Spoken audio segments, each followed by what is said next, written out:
best ever at it. Just his ultimate decision was like, not for me anymore.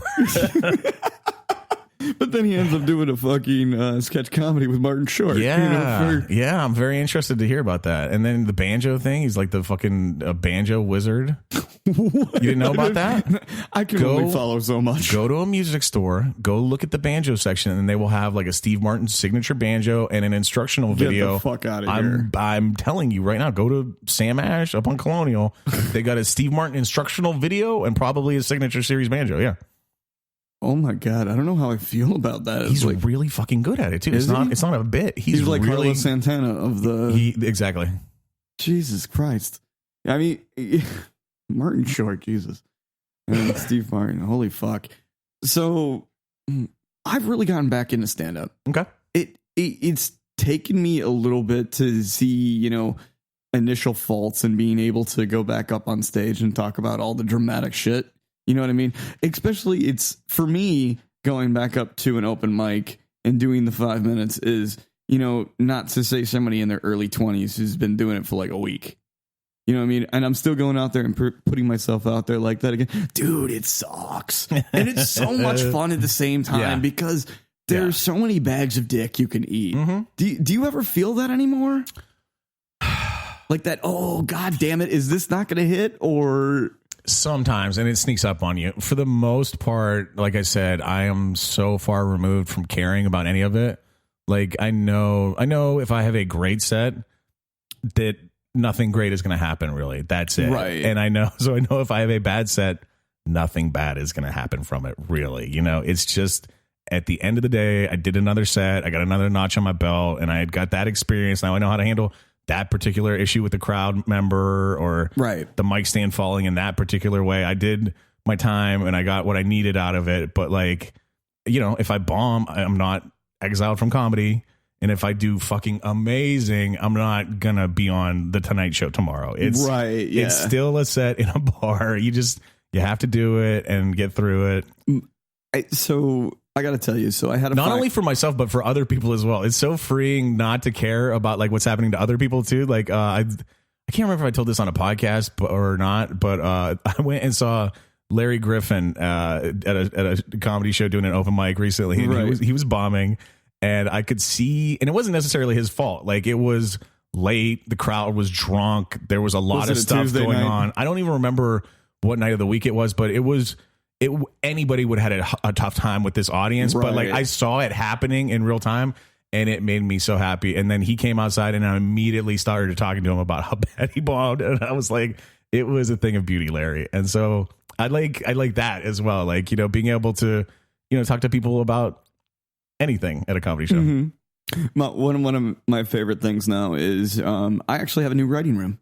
Okay. Which is really great because it helps to have a space, right? Well, the way it started was such an awkward way is because the other comedians that would be on the bill were all podcast friends of mine.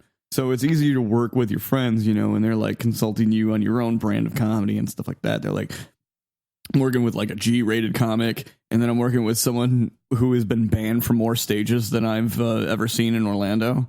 So, I mean, you already know who I'm talking about. We're just moving on. Don't, actually. I'll tell you off mic. Okay. But getting the different perspectives of how bad a joke runs and, even the bartenders, like you're sitting in a room full of 4 comics and 2 bartenders. And that was how the room started. And now it's gotten to the point where someone has taken over the mic and there are comedians coming in and out and actually seeing your writing room. That so sucks. Like they're like, oh, so this is where that guy's working. His stuff is shit. It's been a really weird experience. Do you ever experience anything like that? Like you worked a room for a long, long time and then all of a sudden it's just different. I got super lucky. The only room that I ever became involved with was really the Balloon Bush. And Matt did all the hard work. He had the idea and he did all the work to make it happen. And like, it's we're celebrating the 7-year anniversary June 1st. And, at this point, we used to have quiet nights like once a month or, once every 4 or 5 shows. Right. We'd have a dead night. We very, very rarely, knock on wood, have that anymore. You have at least 25 to 30 people in there at a minimum. It's amazing. And like, I don't know how people know about it. I'm always fascinated to find out Like, I assume the weekly always runs a thing about it. I assume a lot of people see it in the weekly, I guess, the calendar, but it always seems there's, some regulars, but it always seems like a new crowd, and always very appreciative of comedy. And usually at this point in the run, we usually have a full room there to see the show. There's very little of that. There's a show going on at the Bull and Bush anymore. Right. Here's the thing: is Bull and Bush is not a comedy room. Like, no. It's an English pub. It isn't. It isn't. It has features comedy. It has a lot of characteristics that you would want in a comedy room. It has low ceilings. It's nice and dark. It's like comfy, and the sound is ridiculously good for how oddly shaped and set up it is. But there are also a lot of stuff going on. Like, you don't want pillars in the middle of a comedy room. Right. You don't want booths where 25% of the seating is facing away from the stage and can't even see if they do turn around. There's a lot of stuff going on that you don't want, but for some reason it really fucking works there. It is, I think, the main thing for a comedy show is a low ceiling. Honest to God, I think that is because it keeps the laughter in, and people feel more like laughing when they hear the laughter echoing amongst them. And comics feel better too when they get a response. I can't tell you how many shows I did. Like when I was doing Tumbleweed, I do shows outdoors, and I can't tell you how many comics I would see. They were doing great. The audience was loving them, but none of it was making it back to them. And they'd come off stage and be like, "I'm so sorry I bombed like that." I'm like, "No, you had a great set. It just didn't get to you. It disappeared into the sky." Sound has a lot to deal with comedy because it's very reactionary for, when you're, exactly. You need the feedback. Like, if you tell a bad joke, there's usually like a, you know what I mean? There's some kind of... You can tell by the reaction or the lack of reaction. Either way. Yep. Exactly. And a lot lately for me is, that's okay. That's okay. It's the writing room. I don't give a fuck. And so you did Tumbleweed, and it was outdoor. Man, I've never done an outdoor fest. What's that like, dude? It's not ideal. I've heard that. Yeah, you don't really want to do outdoor if you don't have to. Like I said, if you get it, first of all, the reactions are disappearing, but also your words are disappearing. Like, any concert you've been to outside, it's hard to hear half the lyrics. What joke do you have that's going to hit if they can't hear half of it? Right. I don't have any. I don't have any that you can tune in for a third of it and be fine. So if you have to do outside, be loud and be quick would be my thing. The only experience I ever had doing an open mic stage, an open air outside like amphitheater kind of bit was, we used to do this thing up in Rockford, Illinois called what was it? It was like the yearly festival, the yearly gathering or whatever, the county fair or fucking what, but it's not a county fair. And basically I was introducing my favorite band. I'd been hanging around the band enough that I got to be the number one fan that had to introduce them. You're caller number 6 on the hotline? Yeah, exactly. Sweet. That was basically so they had given me the privilege. I had been working a lot with some of the other members of it. Never mind. It was a stupid side story. Basically, I'd been playing in bands with those guys for a long period of time. Okay, and these guys you were jerking off. Like, you introduced We them. circle jerked right, together. Fine. Yeah, God damn it. I roped that around. Fuck. Joe Rogan now. Damn it. So basically, I was the announcer of the intro band, and I was like, "Hey guys, this is Carly's Day Out. We're gonna do a fucking show." The mic was totally dead the whole time, and then I heard cheering.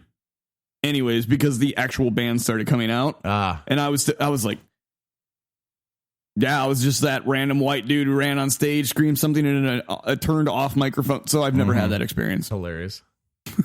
What's your largest room?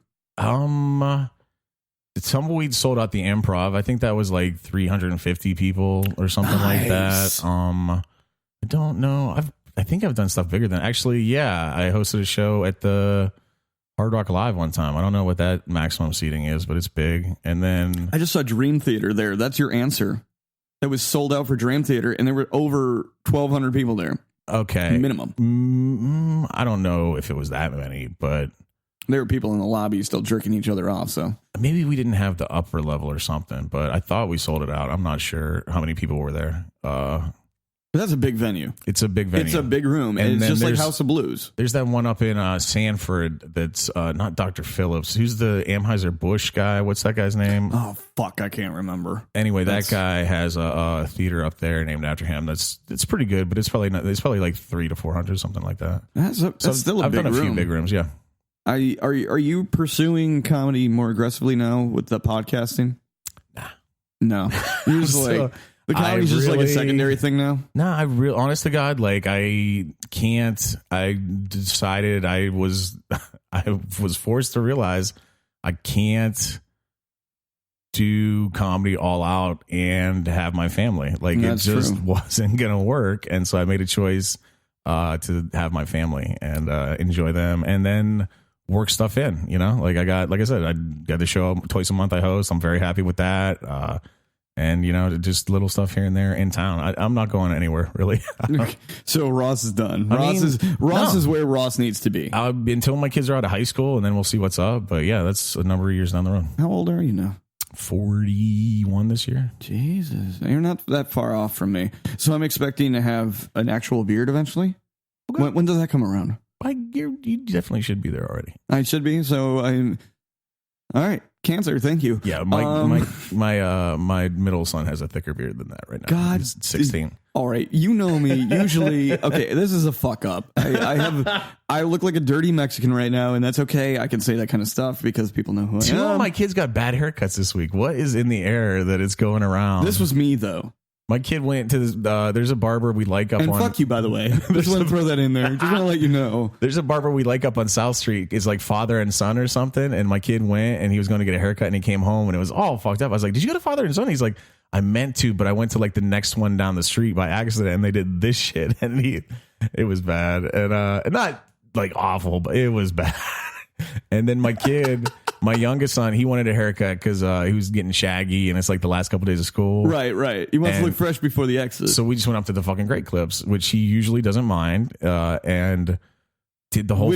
Okay, hold on. Let me stop you. Mm-hmm. Was Michael the barber? No, it was a lady. Okay, that's your problem. You needed to talk to Michael at the Great Clips. So usually he's got real simple taste, so it's super easy, but he sat down and for whatever reason, he told the lady, just give me a number 2 all over. And she's like, that's really short. Are you sure about that? And he's like, yeah, do it. And she's like, all right, I'll tell you what, let's start with the number 3 and let's see if you're okay with it. He's like, whatever. And so she just gave him a buzz. He's like, what are you doing? Like he had no idea. He had no idea what he was ordering. What age, first off? 12. He had 12. No idea what he was ordering this lady to do. And when she did it, he was horrified. Yeah. You don't go to a barber and order a McDonald's special number 2. You just don't do that. You need to know what you're... You don't... So you end up with like a Big Mac and a single cheeseburger. He ended up with a nice little buzz cut, and it looks fine. There's nothing wrong with it. But he was horrified because he wants like a little bit up top to style or whatever. And I was trying to tell him, like, when I was a kid, dude, there were 2 haircuts for boys. There was the buzz cut, which you have, right, and then there was a haircut, which was a haircut. You had short on the sides, a little bit on the top. And now I'm paying John $60 to $120 to style my hair. And he does really fucking good work for that money. It's so good. I've been to John in 3 years. I've never been to Liberty and had a fucked up haircut, I'll tell you that. I'm going for beard work. Obviously, I fucked it up. Yeah. I literally had the spoils going on and I started looking like a crusty meth head and I was just like, no, I'm not going to do this. Yeah, you've got the kind of beard right now where you would walk in and ask John to fix it and he would laugh at you. Yeah, like, can you salvage anything from this mustache? Like, it's like I've prepped for a Cleveland steamer right now at this point. It's just time. It's time to start over. It's just time to cut it clean and start over. You think so? Yeah. Dude, I really don't look good without a mustache. I got news for you about that beard. You know how long I've been rocking this? I'm not going to lie to you. I really, this is so good. I've been running with this for 5 days. Okay. You're the first person to be fucking honest with me. Thank you. Not even my wife, who respects me as a human being and, allows me to be a father of her child. Yeah. Walking around like a Gringos Locos douchebag singing out there to sell pot. That's what the fuck I look like right now. Thank you for being honest with me.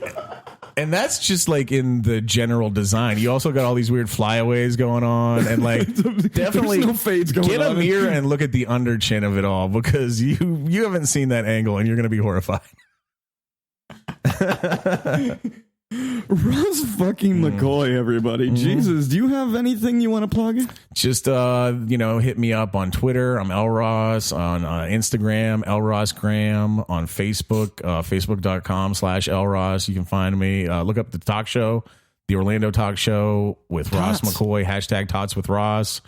There's a Facebook group for that. If you look up the Orlando Talk Show with Ross McCoy, there's a Twitter, there's an Instagram, but I don't really fucking use them. And then social media is such a bitch nowadays. Yeah,